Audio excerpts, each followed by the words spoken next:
Hello mga ka-SCAS! Trending sa kahit anong social media platform ang hiwalayang Catherine Bernardo at Daniel Padilla. Kanya-kanyang labas ng hinaing, marami ang nasaktan, marami ang umiiyak. At siyempre higit dito ay ang mga Katniel fans. Ang 11 taong kasing pagsasama ng dalawa ay biglang nawasak. Ito nga ay noong November 30. Sa isyong hiwalayan, lumalabas na may dalawang babae na involved. Una, si Andrea Brillantes na talagang pinagpiestahan ng marami at ngayon ay ang pangalawang pangalan na lumulutang ay si Jillian Vicencio.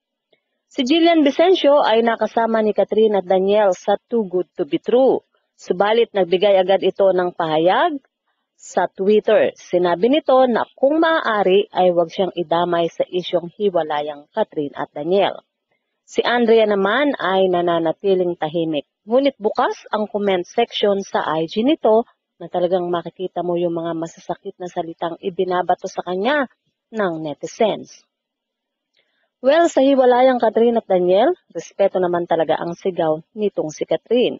Kaya naman nakakuha siya ng maraming papuri sa napakaraming tao sa pagiging mahinahon nito sa pakikipaghiwalay kay Daniel.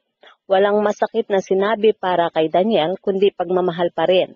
Naipakita pa rin ni Catherine ang pagiging disente nito at ipinakita pa rin ni Catherine ang kahulugan ng salitang pag-ibig. Kaya naman, waging-wagi talaga si Catherine Bernardo sa puso ng masang Pilipino. Well mga ka-SCAS, yan nga po ang ating balitaan at kung inyo naibigan, put your comment down below at syempre, huwag kakalimutang mag-like, share, and subscribe.